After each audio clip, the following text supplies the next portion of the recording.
Friends, today is our final episode of 2024. Can you even believe it? And today I get to talk about one of my very favorite subjects, books. So make sure to tune in. And then we're going to take a couple of weeks off. We're going to take a break. Our team is going to take a break. I hope all of you have just a beautiful, connected time with family, loved ones, and your friends. And then School of Self Worth will be back on January 8th with a fresh new episode with remarkable guests. I cannot wait to share some of the new guests we've got coming in 2025. So please have a beautiful, safe, celebratory holiday, and we will see you in January. Hi, everybody. So, this is one of my favorite episodes of the podcast that I get to do, which is to basically host a little bit of a book club for you. So, I have lots of book friends. We love to go see authors speak. We love to talk nonstop about our favorite books. And I just want to preface this by saying there is no book snobbery here. I love books of all types, from romance to literary. The only thing I draw the line at is horror because I just do not like horror. Thriller, horror, any of those categories do not work well for me. So you will find zero horror recommendations ever from me, but I will always cover the gamut of the types of books that I really love and share that really openly with you. But seriously, I have to say that half of my text conversations during the day are with my friends about books. And I've got business besties where we literally mostly just talk about book plot points. I did book bingo. So this is a program run every year by the Seattle Public Library and Seattle Arts and Lectures here, where you can read up to 25 books in a set amount of time. It's about 14 weeks, and then you can get entered into a drawing to win. So I love to do it just for the challenge of it. And I like to go for blackout, which means 25 books in 14 weeks. Sometimes that sounds reasonable. And sometimes I'm like, what am I doing? Like the last week of this year's challenge, I had to read 3 books and I just jammed. So, anyways, that is some of the behind the scenes of what I'm doing with reading all the time. And then sometimes I take a while. Like it took me all of September to read one book. Granted, it was a really long book, but sometimes I take a little bit more time to do it. But this year's goal was to read 52 books. I am currently, as of this recording, at 63 for the year, and I probably will hit like 65, 68. So this is definitely my biggest reading year I've ever had. Last year I read 52. The year before that, I think I read 40. Then I did 30. I kind of like built my way up to read all the time. And if you're listening to this, you're probably a reader. And if you're listening to this and you want to become a reader, one of the things I love the most about reading is it just gets my brain into a totally different space.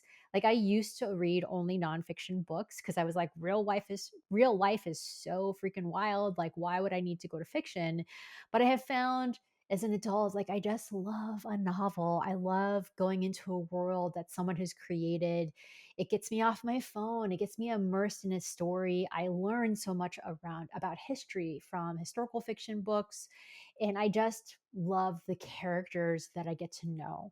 And I feel like I have all these besties who are, essentially characters. And so it's just such an outlet for me to keep myself grounded. And it connects me with people that I really love. So reading is such a passion of mine.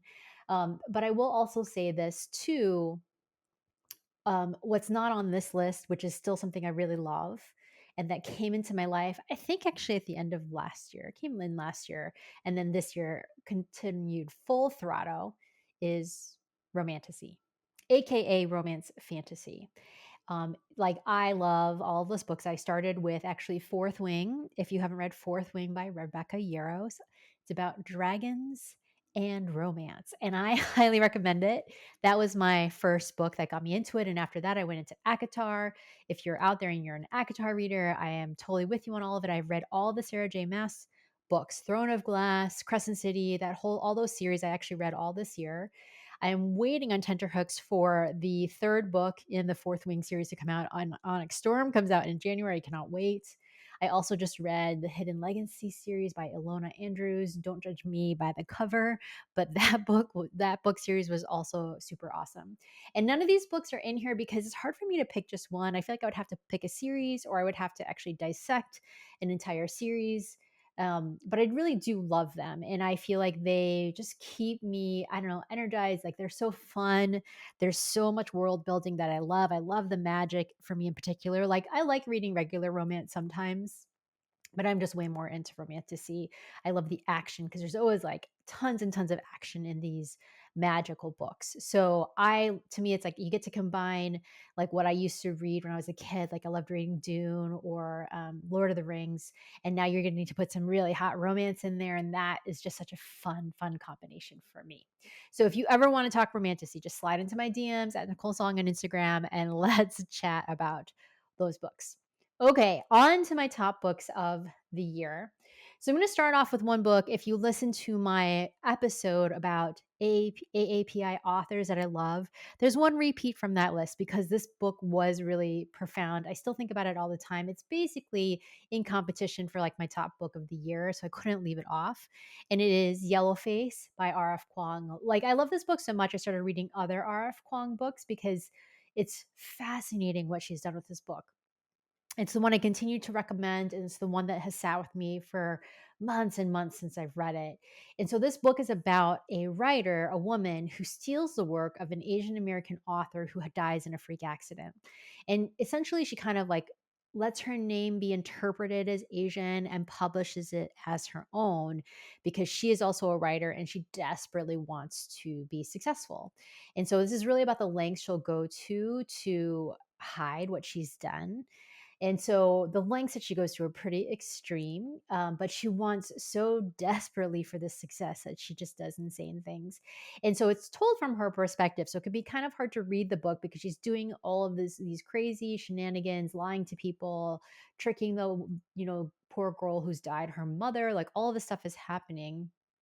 And so I didn't enjoy reading parts of it, but at the same time, I think it's almost because it was like too brutally honest. Like it was skewering the whiteness of the publishing industry. It illustrates how far we still have to go to honor women of color authors. And it's just a really mesmerizing read. It's like so well done. And it's also been hugely successful. I think she sold like 1 million copies. And like when she pitched this book, they didn't even expect it to do well, and here it is. So I feel like readers are smart. We love a good story. We understand when something is really profound and powerful. And this book definitely falls into that category. Okay, next on my list. By the way, this is not in any particular order. These are just books that I really love this year. So next one is Light from Uncommon Stars by Raya Aoki. This book surprised me in every possible way. Let's start first that it has a trans main character, Katrina Wen, like a teenager, like oldish teenager, 18ish, who runs away from home with only a few things and her violin, and then meets a violin teacher, Shizuka Satomi, who's made a deal to escape damnation and must convince violin prodigies to trade their souls for success. And Katrina is like the last prodigy, essentially, she needs to turn over to complete her deal. So that already kind of fascinating. But now you're going to layer in a donut shop run by aliens posing as humans. And I had no idea what to expect. And I was like, this story sounds kind of wacky. But then once I got into it, it delighted me. Like every twist and turn in this book, who you're rooting for, you think you're rooting for the main characters and you think you're rooting for the teacher and you're not sure who's the enemy. And then, wait, there's also romance in there. There's a love story that gets woven in there as well. And I just loved so many pieces of the story. And even the villain, like the characters you don't want to do well, are fascinating. It's just so well done. And probably the biggest surprise on this list for me, like the most surprising book that I loved this year, which is Light from Uncommon Stars, Raya Aoki. Okay, next on my list, this one is my most loved classic that I finally read, Station 11 by Emily St. John Mandel. This book has been recommended to me so many times over the years. Many of you may have read it. There's a television show based on it. I finally picked it up. And this book starts off, if you haven't read it yet, it's so eerie because it starts with a pandemic. And the pandemic is so familiar for our experience of a pandemic. And this pandemic moves even faster than the one we experienced, and it completely takes down all trappings of modern society, like electricity, infrastructure, and government all go down because people are dying so fast. And I actually looked up, like, how did Emily St. John Mandel know this? Like, all these people were like, she predicted the future because this book came out pre 2020. And she's like, I didn't predict anything. I just wrote about something that happens, which are pandemics. They happen.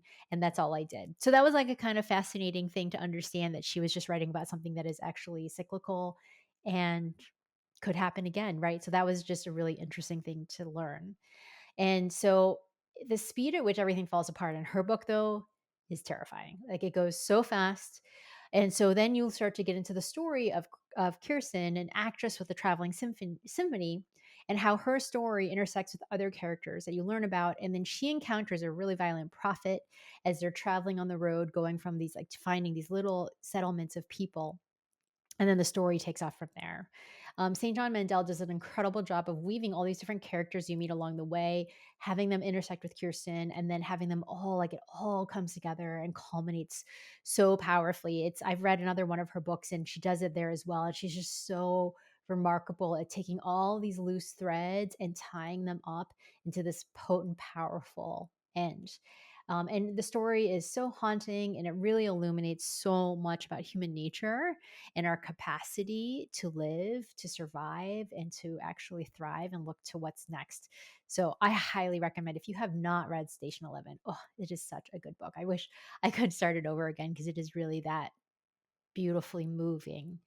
Okay, next on my list is Vaster Wild. So this would be, I would say, I want to keep calling everything most surprising, but this one is most riveting single narration. Is that a way? Yeah, we'll call it that. But it was really riveting, and this one is Vaster Wilds by Lauren Groff. I picked this one up not knowing too much about it, and it's really about a servant girl who escapes Jamestown in the early 1600s. So it's historical fiction, and it's a kind of fiction I actually really love, which is learning so much about an era and what Jamestown was really like and how it was struggling to survive. And it's also a pretty brutal takedown on colonialism and how much it was, like just the early days of colonialism, essentially. And I didn't know that I would enjoy a book about colonialism in Jamestown in the 1600s. I think when I read that, I was like, I don't know if I'm going to like this. But then I got very quickly taken in by the narrative of the book. And then I actually found out there was so much to learn about that period. I mean, I probably studied it in high school and I don't remember much since. So it was fascinating to learn about what was happening in that era of American history. And then it was also a narration, mostly really just this girl, and she doesn't interact with that many other characters. So there's like flashbacks and that kind of stuff is happening in there, but mostly really it's about her experience in the wilderness. And it's riveting to be like, how is she going to survive? How is she going to make this work? What does she do to, figure out like what's going to happen? And there's like a lot of hope for what's going to happen for her as you're following her through the wilderness of, Virginia in that era. It is a riveting read. It really is. And I just could not believe like how captivated I was by this book about this, young girl just basically in the wilderness. And it was really powerful. It was just so powerful, like about her ability to hope and the direction she was going and what she just kept doing to survive in that situation. So this book really stayed with me. I definitely recommend this one. Okay, and then for my final, this one is like best retelling, but it really is in competition with Yellowface for like my top two books of the year. And I can't really pick one, so I'm just going to tell you that this is one of my top two books of the year. And this is James by Percival Everett. This book is a retelling of the adventures of Huckleberry Finn from the eyes of the escaped slave James. And it is so well done. At one point, it felt like everyone I knew was reading it. It also just won the National Book Award. And so you might imagine it's actually incredible. I read Huckleberry Finn, gosh, so long ago, but it's a really, really long time. I don't really feel like I remembered anything from the plot points of that book. But the way the story is told and the way the horrors and the brutality of slavery are depicted from James's eyes is like crushing. It's like deeply crushing, and yet also so illuminating on a level around power and the way people abused power using slavery as like its leverage. It was just really fascinating to see it from the eyes of James and how little power he had pretty much at all times through the book, and then how he uses intelligence and his smarts to make his way through. And then there's also ways that Everett takes down slavery and pokes at depictions of slaves. And in this case, he actually makes them highly educated and that they are actually code switching and using slave vernacular when talking to white people. So there's just all these like very subtle, really fascinating different things that he does within the book to make you just learn more, care deeply, and then really understand what was happening, at that era and in that time. And it is also a super fast read, which I wasn't really expecting, but the narrative is so fast. There's so much happening right away. I couldn't put it down. So if you haven't read this one, I mean, I would say this book is already a classic. Like it is an incredible retelling of the adventures of Huckleberry Finn. And even if you didn't really read that first book or like it that much, this one is such a classic. It's to me like one of those really remarkable books in the way that it depicts something so powerful and so necessary for all of us to know, and yet does it in a way that you're just like, oh man, I just like want to read this book, like I want to be in this book and be in this regardless, and I'm also learning as I go. And that's to me like such a powerful and fun way to, that's the reason I read books essentially. Okay, friends. So that's it. Those are my top 5 books of the year, kind of with some categories, kind of not. But, I just want to keep this fun for all of you. If you've read any of these books, please DM me on Instagram at Nicole Song. I want to hear from you. I literally love talking about books so much. So share that with me. Let me know your top books. I love book recommendations. I have like endless books I'm constantly putting into my library list because I love recommendations for books. And I find that recommendations are the fastest way to just constantly have a book that you want to read and have that on tap. So let me know if you've read any of these, which ones are your faves. And then if you didn't hear a book and you're like, Nicole, you should read this one, let me know. Please send me a DM on Instagram at Nicole Song. And if this resonated with you, share it out there. Let people know about the books that they can learn about, books that they can have fun with, and just to get more of us reading. All right, friends, thanks so much for being here. And again, if you're an Asian American Pacific Islander woman who wants to bust the invisible cultural barriers holding you back in your career, DM me Unstoppable and let's chat. All right, talk to y'all soon.